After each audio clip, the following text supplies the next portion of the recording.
Alright, hi everybody, it's Bonkai922. I apologize with that fairy tale chapter review. I went really in on that one. Well, yeah, I just want to briefly talk about this before I get into this Psychopaths episode review. Jury's still out. Jury's still out,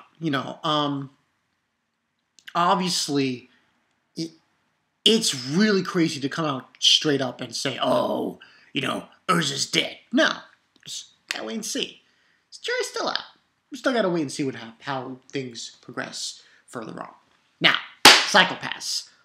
This was episode 12.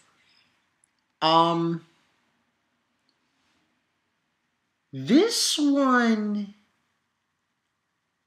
was kind of interesting in a way.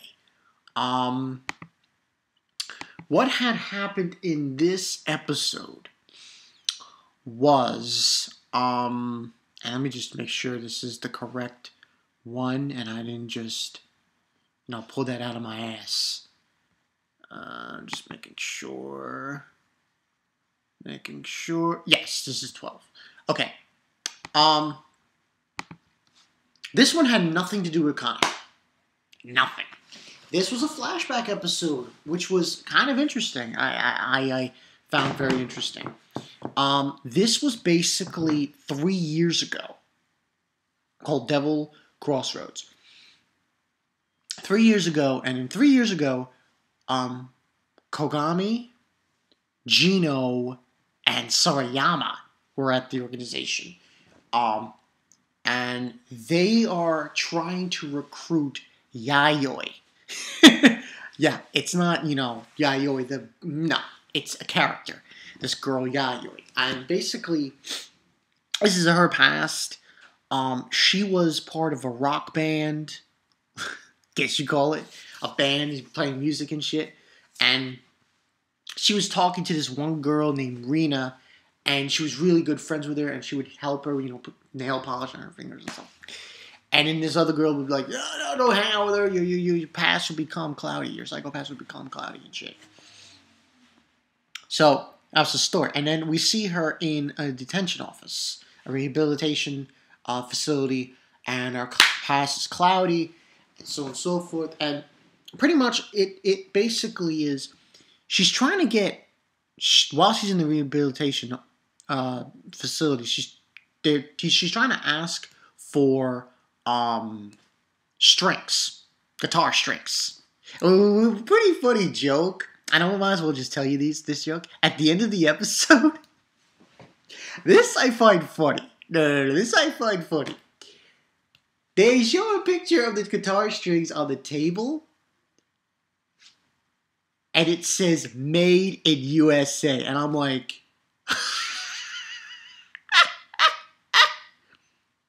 you gotta laugh at that shit. You gotta really laugh at it. Because I'm thinking to myself, it's like, come on. That's like gold. Pure gold there. It's like it's a Japanese anime, and she's got guitar strings and everything in the USA. Anyway, I digress. Okay, moving on. So pretty much, and then she gets gas because she's not getting the guitar strings, and her pass is getting cloudy. Pretty much. And, she's upset about it. And then what happens to be at the introduction of Gino. Of Gino going to the facility to talk to Yayoi and to try to recruit her to become an enforcer. Recruit her to become an enforcer. And she denied. She doesn't want to do it. She doesn't want to do it. And basically, it's along those lines of this process of trying to get her. Now, remember, this is 3 years ago, so Sarayama is still alive. And Kogami, yes, Kogami is an investigator. He's not an enforcer, which I thought was very interesting. And eventually what happens is they're at the facility again, and Gino's having no luck, so Kogami comes in and tries to get her, to join, which seems to have worked. because he shows her the guitar strings, and she's excited, and she's remembering her past, and she decides to to join them. And they go on a raid of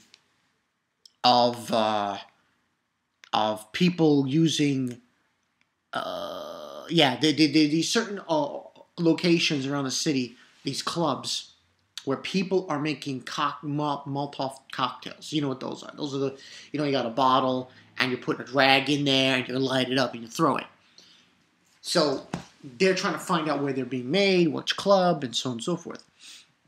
And that's when Yayoi, they go to this club and they find out who's doing it. And I thought it was a very well-developed episode. Because I liked how it was the past, and it connected things. So pretty much they're going to the clubs to find the people who are doing this. They find the people who are doing it.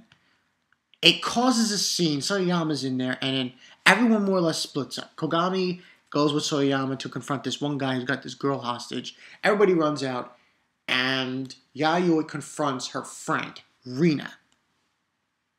And then they have a conversation, and she's basically telling her, we're going to revolt against this, I believe they call it syllabus system, the system that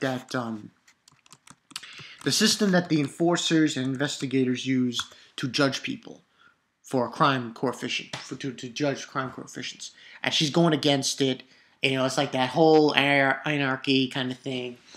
And she tries to use the gun that Kogami gave her, and it says invalid user. So that's what ends up happening there. And that's pretty much what happened there. The only thing also that happened with Sorayama, he killed that guy.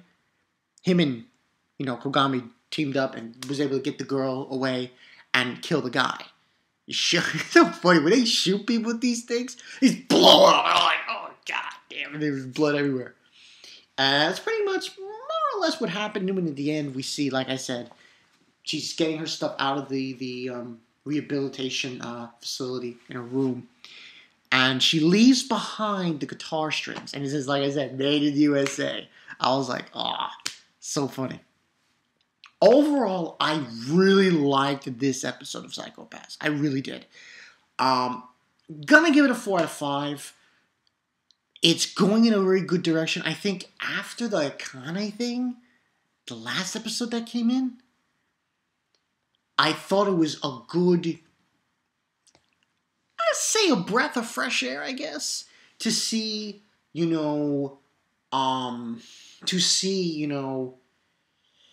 a flashback, just to show you what was going on 3 years ago with Sorayama, Kogami. It's like telling us of what's going to happen further on with Akane and everything. And I got a feeling Akane next week is going to be with Akane and her situation. But overall, this was a great episode. I liked the whole thing with Sorayama and Kogami and how Yayoi came into the picture. She was actually I believe, 100% sure on this, the first enforcer of the team. So, pretty interesting tidbit there. Yeah. But, yeah, and that's pretty much it. All I got for you guys. This was, like I said, it was a very good episode of Psycho Pass. I really enjoyed it. Tell me what you guys think. I like episodes that give you information, episodes that just go back into a flashback and shows you all these different connections between characters.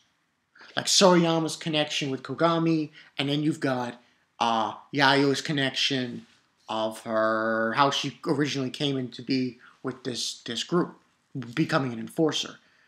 But yeah, great episode. You guys go check it out. A good flashback episode. It's always good to have a flashback episode. It's always good. So you can see some insight on the characters. It's really good when you see shit like that. And like I said before, the fairy tale thing, we'll wait and see. We'll wait and see. The jury is still out, my friends. And good tidbits from Midnight something. He made a very good tidbit on the whole thing, and And to people who commented on that video, I apologize if I went too ham for you. But I personally, and this is probably the last thing I'm going to say, I don't think Ursa's dead. Personally, I don't think so. I think what's going to happen is we're going to get a real shocker, a reveal next week. So yeah. This has been Bonkai922. I'll see you guys later. Keep watching the Psycho-Pass. This was such an underrated anime that virtually nobody picked up. Nobody started watching. Gotta watch it, man. You gotta watch it. We got 12 episodes in. Come on, let's go, let's go, let's go. Psycho-Pass for the motherfucking win. Made in USA. Guitar strings. You still get that. I still, that, you get the joke? It's like an anime, and they got guitar strings. It's just made in USA. That gets me every time. See ya.